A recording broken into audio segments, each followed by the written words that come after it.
নতুন আরো একটি স্ক্রিপ্টের টিউটোরিয়ালে আপনাদেরকে স্বাগতম।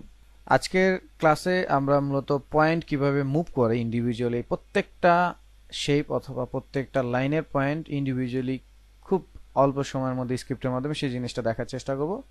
সো প্রথমে আমরা এখান থেকে একটা শেপ নিচ্ছি, বৃত্ত।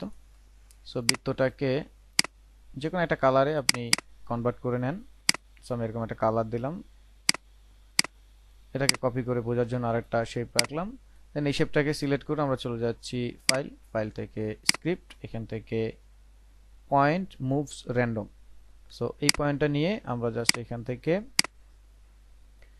সো আপনি চাইলে হরিজন্টালি মুভ করতে পারেন, ভার্টিক্যালি মুভ করতে পারেন, totally up to you. Suppose আমি যদি এখানে আমরা চাচ্ছি যে -20 থেকে এটা মুভ হোক +20 পর্যন্ত, এখানে ধরেন -30 থেকে +30 পর্যন্ত চাচ্ছি, আর র্যান্ডম ভ্যালু 1 থাকবে। এখানে কোনো নির্দিষ্ট পয়েন্ট সিলেক্ট করতেছি না, হ্যান্ডেলগুলো মুভ করছি না। দেন আমরা অ্যাপ্লাই করছি। সো নাও দেখেন এখন আমার কিন্তু এটা ডিফারেন্ট অ্যাঙ্গেলে পয়েন্টগুলো মুভ করছে এবং শেপটা একটু ডিফারেন্ট হচ্ছে।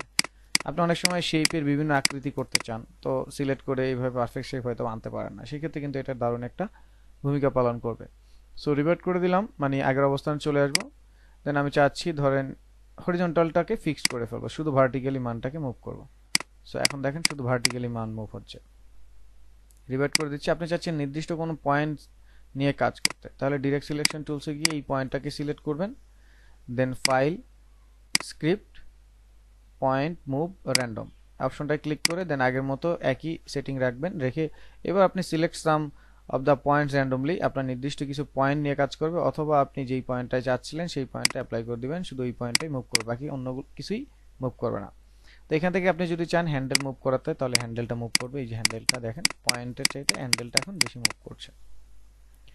তো এইভাবে আপনি চাইলে এখান থেকে খুব সুন্দর করে একটা শেপ তৈরি করে নিতে পারেন। জাস্ট আপনি এটাকে সিলেক্ট করে ফুল বডি চাইলে full body, script, random point move, আপনি যা আছে মান, আপনি যদি এখানে 50 চান 50 করে দিবেন, আর এখান থেকে 50 থেকে 50 র্যান্ডম ভ্যালু ধরেন 2 দিয়ে দিলাম। এবার এটা উঠিয়ে দিলাম, আমি অ্যাপ্লাই করে নিচ্ছি। সো নাও ওকে করে দিলাম, এটা একটা শেপ হয়ে গেল। ঠিক এভাবে আপনি লাইন নিতে পারেন। শিফট ধরে আমি একটা লাইন তৈরি করছি, লাইনের কালার স্ট্রোকে আমি 6pt করে এটাকে অল্টার ধরে কপি করছি। সো কন্ট্রোল ডি দিয়ে আমি ডুপ্লিকেট করে নিলাম, বেশ কয়েকটা ডুপ্লিকেট করে।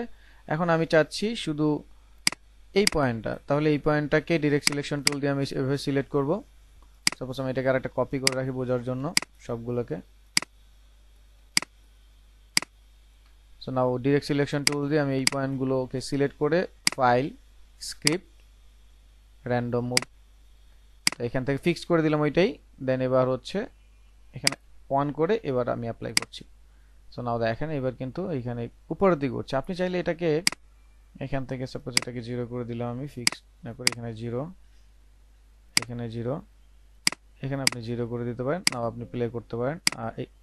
এখানে আপনার অ্যাটলিস্ট অন করতে হবে, আপনি সিলেক্টেড পয়েন্টগুলোকেই মুভ করবেন। সো নাও দেখেন সুপারে এই পয়েন্টগুলো কিন্তু খুব সুন্দরভাবে মুভ করছে। আপনি কিন্তু চাইলে এগুলাকে ইন্ডিভিজুয়ালি একটা একটা করে পয়েন্ট ধরে ডিরেক্ট সিলেকশন টুল উপরে নিতে পারেন, কিন্তু সেই ক্ষেত্রে যে সময়টা লাগবে এইটাই কিন্তু সেই সময়টা লাগবে না, এবং র্যান্ডমলি মানগুলো আপনি খুব সুন্দরভাবে পেয়ে গেলেন। সো এটা একটা একটা কাজ। দেন আমরা যদি ছোট করে এটাকে সিলেক্ট করি, চলে যাচ্ছি ফাইল পুরোটা। এবার কোনো ইন্ডিভিজুয়াল পয়েন্ট সিলেক্ট না করে স্ক্রিপ্টে গেলাম, র্যান্ডম মুভ এখান থেকে এসে এবার যে মান আছে ধরুন আমি এখানে 70 করে দিচ্ছি, এখানে 70 করে দিচ্ছি, দিয়ে এবার অ্যাপ্লাই করছি। না এখন দেখেন দুইটা জায়গাতে কিন্তু হলো। এখন আপনি চাইলে এটাকে ইউনিফর্ম থেকে ইউনিফর্মে মান চেঞ্জ করে দিলে একটা ওয়েভ হয়ে যাবে। তো এই যে জিনিসগুলো কিন্তু খুব সহজে আপনি চাইলে এডিট করে নিতে পারেন, খুব সহজে চাইলে এটা বানিয়ে নিতে পারেন এই স্ক্রিপ্টের মাধ্যমে। আপনার ডিজাইনে কখন কোনটা লাগে বলা যায় না, তবে এই স্ক্রিপ্টগুলো জেনে রাখলে আপনার কাজে অনেক হেল্প হবে। তো ঠিক আছে, দেখা হবে পরবর্তী কোনো টিউটোরিয়ালে।